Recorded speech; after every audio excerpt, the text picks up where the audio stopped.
Gracias a Isa Soares con esta información. Bueno, Raimundo, José Luis, estamos frente a esta situación que desde luego causa inquietud por los efectos que está causando y los que podrían venir. ¿Cómo definirías, José Luis, precisamente el momento que se vive con Grecia? El punto de quiebre y lo que se está jugando. Pues en esencia me parece que Grecia se está jugando el colapso de su economía versus el tener un periodo muy prolongado de una crisis social, además de económica. ¿A qué me refiero con esto? Los griegos en los últimos 7 años han enfrentado contracciones económicas en 6. Es decir, el antecedente que tenemos ahorita en la economía griega es de 6 años de caídas consecutivas, en donde el crecimiento del año pasado fue de apenas 0.8%. Sobre de esto, lo que la troika financiera le está pidiendo a Grecia es el de hacer un ajuste de tal magnitud, similar al que por ejemplo hicieron la economía mexicana en los 80, que nos llevó a la década perdida, es ajuste draconiano. Es recorta pensiones, haz que hoy tu déficit fiscal, que es de cerca de 12 puntos del PIB, en 3 años lo transformes en un superávit de 3,5%, no en función de crecimiento económico, no en función de generar ingresos, exactamente, para el 2018, sino en función de recortar gasto público, sobre todo aquel que va a la parte de desarrollo social y evidentemente la infraestructura. El costo social de eso es, lo decía Stiglitz en una nota que se publicó hoy, es de depresión económica. Eso es justamente lo que tienen en la balanza los griegos, un pueblo que en los últimos años ha visto que les recortan salarios, ha visto un desempleo que en los jóvenes llega al 60%, que en la población en general llega al 25%, es decir, una sociedad empobrecida, en donde la clase media que ha salido a buscar literalmente comida en los botes de basura, tiene que hoy salir a votar un sí o no sobre estas medidas adicionales que tensarán mucho más la parte económica y social, o buscar una alternativa que también suena dolorosa,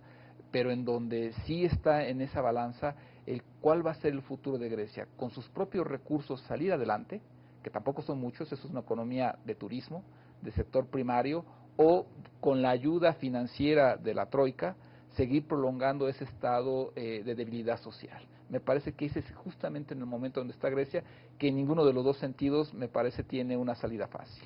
Raimundo Tenorio, ¿y cómo es que se llegó ahí?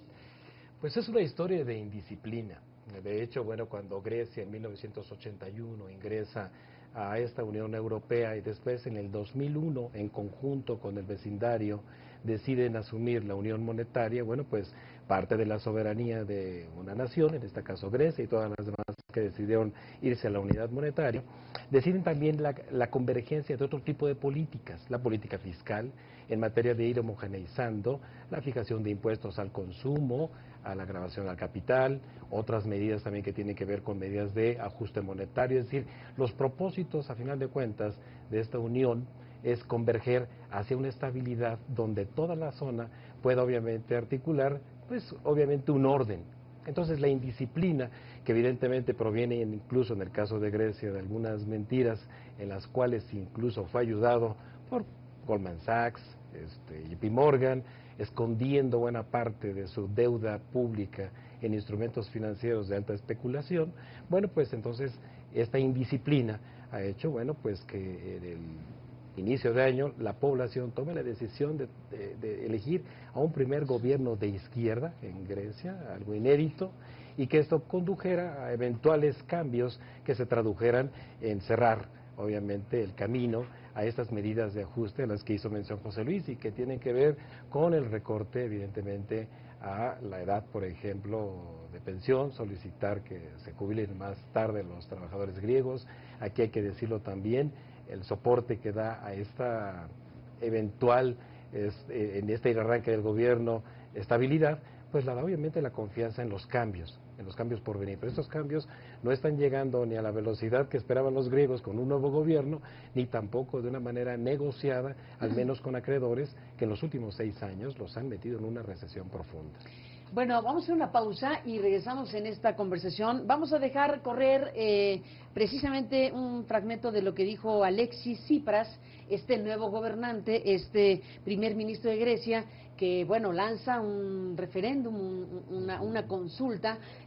Bueno, es una consulta donde él dice, hay que decir que no a la consulta. Ya él anticipa o dice con toda claridad que hay que decir que no, pero al final de cuentas tienen que recorrer ese camino de la consulta. Algunos plantean que está llegando demasiado tarde, pero bueno, después de la pausa y oigamos un fragmento de Tsipras, ¿qué efecto, qué situación puede darse en Grecia a partir de una herramienta democrática como una consulta o un referéndum o un plebiscito, precisamente con lo que está planteando pues la Troika, lo que está viviendo Grecia y lo que va de por medio según este análisis? Volvemos en un momento más. Sobreviviremos, nos pondremos de pie y seguiremos vivos, e iremos a ejercer nuestro derecho al voto y decidiremos con el pueblo cuál será nuestro futuro. Tenemos que ser pacientes y decididos. Y sé, hemos pasado por tiempos difíciles. No es tan terrible, es porque es un hecho que algunos han tratado de impedir el derecho que tiene la gente a decidir.